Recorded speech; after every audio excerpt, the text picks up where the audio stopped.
Hello दोस्तों, आप सभी का स्वागत है अपने YouTube channel we study point में। हमारे द्वारा बेस्ट करंट अफेयर्स की सीरीज कंटिन्यू है, जो कि यूपीएसआई, यूपीपीसीएस, यूपीट्रिपलसी एवं अन्य एग्जाम के दृष्टिकोण से अति महत्वपूर्ण है। हमारे द्वारा आपकी कल की वीडियो में आपको 2 प्रश्न सोल्व करने के लिए दिए गए थे, आंसर कमेंट बॉक्स में बताने के लिए कहा गया था। पहला क्वेश्चन था कि हाल ही में यूनेस्को की संभावित विश्व विरासत स्थलों की सूची में शामिल किए गए एरामट्टीडिब्बलु किस भारतीय राज्य में स्थित है? तो आंसर रहेगा आंध्र प्रदेश। दूसरा क्वेश्चन था, चौथी आदि कर्मयोगी क्षेत्रीय प्रक्रिया प्रयोगशाला का उद्घाटन कहाँ किया गया? इसका आंसर रहेगा भुवनेश्वर यानी उड़ीसा में।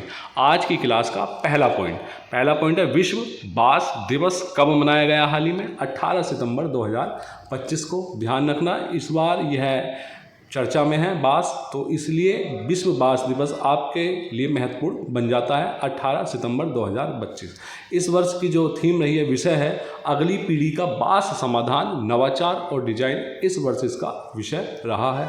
हाल ही में हमारे जो भारतीय क्रिकेटर है वरुण चक्रवर्ती, जो स्पिनर है, वह आईसीसी T20 अंतर्राष्ट्रीय रैंकिंग में दुनिया के नंबर 1 गेंदबाज बन गए हैं। तो ध्यान रखना, क्वेश्चन आ सकता है हाल ही में आईसीसी T20 अंतर्राष्ट्रीय रैंकिंग में दुनिया के नंबर 1 गेंदबाज कौन बने हैं? वरुण चक्रवर्ती। और इससे पूर्व यह उपलब्धि हासिल करने वाले जसप्रीत बुमराह और रवि बिश्नोई है। तो यानी जसप्रीत बुमराह और रवि बिश्नोई के बाद यह उपलब्धि हासिल करने वाले तीसरे भारतीय गेंदबाज बन गए हैं वरुण चक्रवर्ती।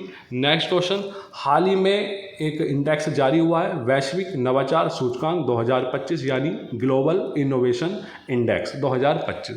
देखिए, कोई भी जो सूचकांक होता है या इंडेक्स होता है वह आपकी परीक्षा के लिए अति महत्वपूर्ण होता है। जितने भी महत्वपूर्ण इंडेक्स होते हैं वो आप साथ साथ नोट करते चलिए। यहाँ से एक ना एक एग्जाम में अवश्य पूछा जाता है। इसमें खास तौर से पहली रैंक पूछी जाती है या भारत की रैंक क्या प्राप्त हुई है मालूम कर ली जाती है। तो यह जो वैश्विक नवाचार सूचकांक 2025 है, यह जो लॉन्च हुआ है, जारी हुआ है, विश्व बौद्धिक संपदा संगठन WIPO द्वारा जारी किया जाता है, यानी WIPO World Intellectual Property Organization द्वारा। और यह WIPO जो है, यह सूचकांक 80 से अधिक संकेतकों के आधार पर 139 अर्थव्यवस्थाओं का मूल्यांकन करता है। तो ध्यान रखना आप लोग, तो कितनी अर्थव्यवस्थाओं का मूल्यांकन? 139 अर्थव्यवस्थाओं का मूल्यांकन किया जाता है वैश्विक नवाचार सूचकांक 2025 में। और इस सूचकांक के अनुसार अनुसंधान एवं विकास वृद्धि 2024 में गिरकर 9.9% तथा 2025 में इसके और गिरकर 2.3% हो जाने का अनुमान है। आपके लिए महत्वपूर्ण है इसकी पहली रैंक, जो कि पहली रैंक प्राप्त हुई है स्विट्जरलैंड को प्राप्त हुई है, और दूसरी रैंक स्वीडन को प्राप्त हुई है, और तीसरी रैंक USA यानी संयुक्त राज्य अमेरिका को प्राप्त हुई है। तो पहली रैंक स्विट्जरलैंड, दूसरी रैंक स्वीडन और तीसरी रैंक USA। और इसमें भारत की जो रैंक प्राप्त हुई है 38वीं रैंक प्राप्त हुई है। तो ध्यान रखना, महत्वपूर्ण है कि वैश्विक नवाचार सूचकांक 2025 में भारत को क्या रैंक प्राप्त हुई है? 38वीं रैंक, जबकि 2020 में भारत की रैंक 48वीं रैंक थी। तो इसका तात्पर्य है कि भारत दिन पर दिन इसमें सुधार कर रहा है वैश्विक नवाचार सूचकांक 2025 में। नेक्स्ट क्वेश्चन इसी का पॉइंट है, भारत की ज्ञान और प्रौद्योगिकी आउटपुट में 22वीं रैंक प्राप्त हुई है वैश्विक नवाचार सूचकांक 2025 में, और बाजार पुरस्कार में भारत को 38वीं रैंक प्राप्त हुई है। और वैश्विक नवाचार सूचकांक में भारत निम्न मध्यम आय वाली अर्थव्यवस्थाओं और मध्य तथा दक्षिणी एशिया क्षेत्र में भारत पहले स्थान पर बना हुआ है। नेक्स्ट क्वेश्चन, AI क्षमता से लैस अर्ध मानव रोबोट व्योम मित्र को डिजाइन किया गया है। यह डिजाइन किसके द्वारा किया गया है? इसरो द्वारा, इंडियन स्पेस रिसर्च ऑर्गेनाइजेशन द्वारा यह डिजाइन किया गया है। क्यों किया गया है? अंतरिक्ष मिशन गगनयान के लिए यह डिजाइन किया गया है व्योम मित्र। और जो इसरो की स्थापना हुई थी 15 अगस्त 1969 को हुई थी। इसमें गलत लिखा हुआ है, आपको PDF में सही संशोधित करके दे दिया जाएगा। तो इसरो की स्थापना जो हुई थी 15 अगस्त 1969 को डॉक्टर विक्रम साराभाई के नेतृत्व में की गई थी, और इसरो के जो वर्तमान अध्यक्ष हैं V नारायण है। नेक्स्ट क्वेश्चन, भारत और FAO यानी फूड एंड एग्रीकल्चर ऑर्गेनाइजेशन ने हाल ही में सतत मत्स्य पालन के लिए विश्व स्तरीय पोर्ट बनाने हेतु समझौता किया है। विश्व स्तरीय ब्लू पोर्ट बनाने हेतु हाथ मिलाया है। अब यह समझौता हुआ क्यों है? क्योंकि ब्लू पोर्ट अवसंरचना को मजबूत करना, जिसमें बंदरगाहों का आधुनिकीकरण शामिल है, यानी बंदरगाहों का आधुनिकीकरण किया जाना है, पर्यावरण दृष्टि से टिकाऊ प्रौद्योगिकी का उपयोग और मत्स्य क्षेत्र को आर्थिक, सामाजिक एवं पारिस्थितिक रूप से अधिक सुदृढ़ बनाया जाना इसका उद्देश्य है। आपसे क्वेश्चन पूछा जा सकता है, इसमें हमने नोट नहीं किया, आपको पीडीएफ में नोट करके दे दिया जाएगा कि हाल ही में भारत और FAO ने सतत मत्स्य के लिए कहाँ पर या किस जगह पर विश्व स्तरीय ब्लू पोर्ट बनाने हेतु सहयोग किया है? तो 3 जगह पर किया है, नाम ध्यान रखना। पहला है कारेकल, दूसरा नाम है वनकबारा और तीसरा नाम है जखौ। तीसरा नाम क्या है? जखौ। तो 3 नाम ध्यान रखना, कारेकल, वनकबारा और जखौ। तो कारेकल जो पड़ता है पांडुचेरी में पड़ता है, पुडुचेरी में पड़ता है, और वनकबारा दमनदीव यानी दीव में पड़ता है, और जखौ गुजरात में पड़ता है। यह 3 पॉइंट ध्यान रखना आप। और FAO की जो स्थापना हुई थी 16 अक्टूबर 1945 को हुई थी। 16 अक्टूबर 1945 को FAO यानी फूड एंड एग्रीकल्चर ऑर्गेनाइजेशन की जो स्थापना 16 अक्टूबर 1945 को हुई थी। और यदि एग्जाम में पूछ लिया जाए कि FAO का जो हेडक्वार्टर यानी मुख्यालय है वह कहाँ पर है? इटली के रोम में। नेक्स्ट क्वेश्चन, हाल ही में देखिए भारतीय पुरातत्व सर्वेक्षण सारनाथ के शिलालेखों और अभिलेखों में सुधार कर इतिहास की अहम गलती को ठीक करेगा। तो क्वेश्चन आ सकता है कि जो सारनाथ के शिलालेखों और अभिलेखों में सुधार कर इतिहास की अहम गलती कौन ठीक करेगा? भारतीय पुरातत्व सर्वेक्षण द्वारा यह गलती ठीक की जाएगी। क्यों?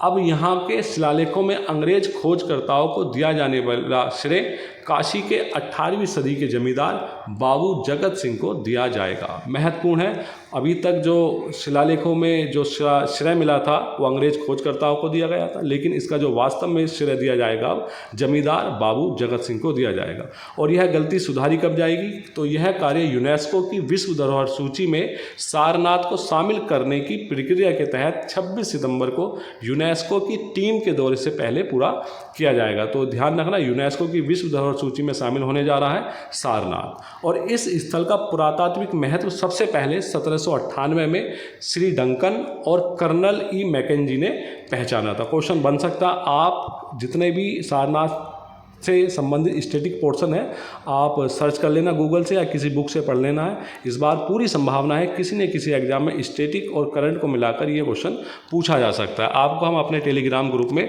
इसका स्टैटिक पोर्शन कवर करके दे देंगे। नेक्स्ट क्वेश्चन, मरियम फातिमा बिहार की पहली महिला फिडे मास्टर बनी है। तो क्वेश्चन बन सकता है, तो बिहार की पहली महिला फिडे मास्टर कौन बनी है? या नाम है मरियम फातिमा।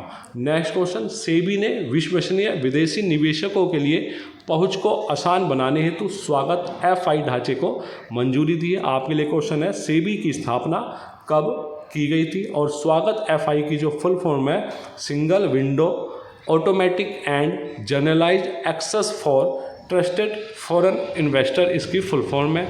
नेक्स्ट क्वेश्चन, हाल ही में नवीन एवं नवीकरणीय ऊर्जा मंत्रालय ने भूतापीय ऊर्जा पर राष्ट्रीय नीति शुरू की है। क्वेश्चन बन सकता है कि किस ऊर्जा पर राष्ट्रीय नीति हाल ही में शुरू की गई है? तो आंसर रहेगा भूतापीय ऊर्जा, और किसके द्वारा? नवीन एवं नवीकरणीय ऊर्जा मंत्रालय द्वारा। अभी हाल ही में भारत में 10 भूतापीय प्रांतों की पहचान की गई है। परीक्षा में यह भी पूछा जा सकता है कि हाल ही में भारत में कितने भूतापीय प्रांतों की पहचान की गई है। ऑप्शन दे देगा आपको 10, 12, 16, 18। तो आंसर रहेगा 10।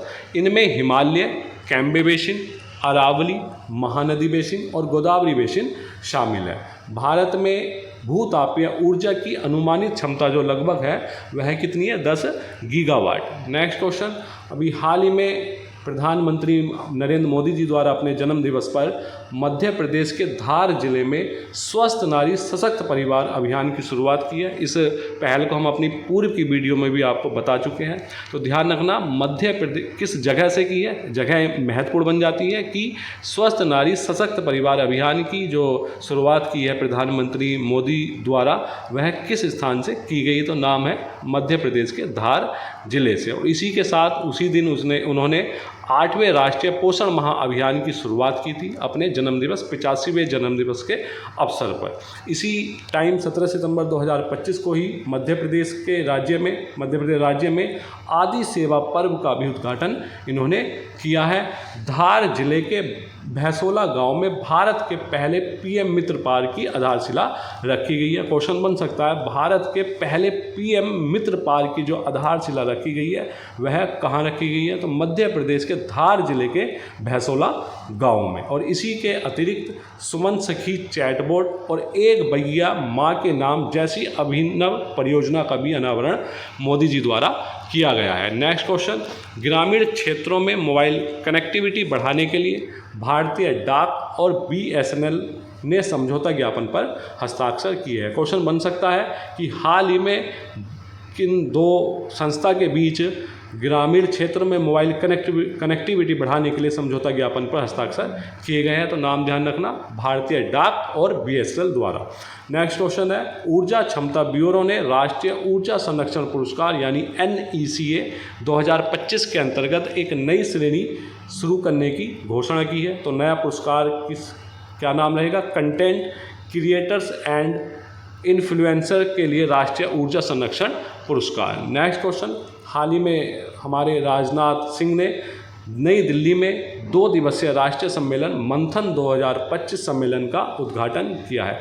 आपके लिए महत्वपूर्ण बन जाता है कि मंथन 2025 का जो विषय है वो क्या है? तो जिसका मुख्य विषय है 2047 तक आत्मनिर्भर भारत के लिए रणनीतिक रोड मैप, इस मंथन 2025 सम्मेलन का विषय है। नेक्स्ट क्वेश्चन, अमेरिका ने हाल ही में धुर वामपंथी संगठन एंटीफा को आतंकी संगठन घोषित किया है। नेक्स्ट क्वेश्चन, गुजरात में बनेगा विश्व का 7वां सबसे बड़ा या ऊंचा लाइट हाउस। तो ध्यान रखना, विश्व का 7वां सबसे ऊंचा लाइट हाउस कहाँ पर बनेगा? गुजरात में।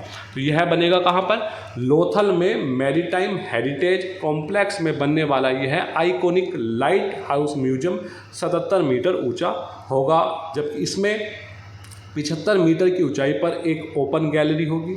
और दुनिया में सबसे ऊंचा लाइट हाउस जो है सऊदी अरब के जेद्दा में है, इसकी ऊंचाई 133 मीटर है। अहमदाबाद जिले में स्थित लोथल सिंधु घाटी सभ्यता के प्रमुख व्यापारिक केंद्रों में से एक होने के साथ ही समुद्री शक्ति और समृद्धि शक्ति का प्रतीक भी रहा है। नेक्स्ट क्वेश्चन, प्रधानमंत्री मोदी द्वारा बिहार के पूर्णिया स्थित वीर्य केंद्र में क्रियान्वित राष्ट्रीय गोकुल मिशन योजना के अंतर्गत 10 करोड़ रुपए की लागत वाली सेक्स सॉर्टेड सीमेंट सुविधा का उद्घाटन किया गया है। बिहार के पूर्णिया स्थित वीर्य केंद्र में क्रियान्वित राष्ट्रीय गोकुल मिशन योजना के अंतर्गत। आपके लिए आज के 2 क्वेश्चन हैं, आपको जिसका आंसर कमेंट बॉक्स में हमें बताना है। पहला क्वेश्चन है, कृषि और प्रसंस्कृत खाद्य उत्पाद निर्यात विकास प्राधिकरण यानी एपीडा का पहला बिहार कार्यालय कहाँ खोला गया है? इसी के साथ आपको बताना है एपीडा की स्थापना कब हुई थी। महत्वपूर्ण है, क्वेश्चन प्रीवियस पेपर में आ चुका है। इसी के साथ दूसरा क्वेश्चन आपको बताना है, हाल ही में अनाथ बच्चों की शिक्षा के लिए अम्बु करंगल कार्यक्रम किसने शुरू किया है। आज की क्लास हम यही समाप्त करते हैं। सभी दोस्तों से हमारा प्यार भरा निवेदन है कि हमारे YouTube channel we study point को ढेर सारा प्यार दें, सब्सक्राइब करें, शेयर करें एंड लाइक करें। और वीडियो की PDF आप हमारे टेलीग्राम ग्रुप से प्राप्त कर सकते हैं, जिसका लिंक हमने डिस्क्रिप्शन में दे दिया है। धन्यवाद।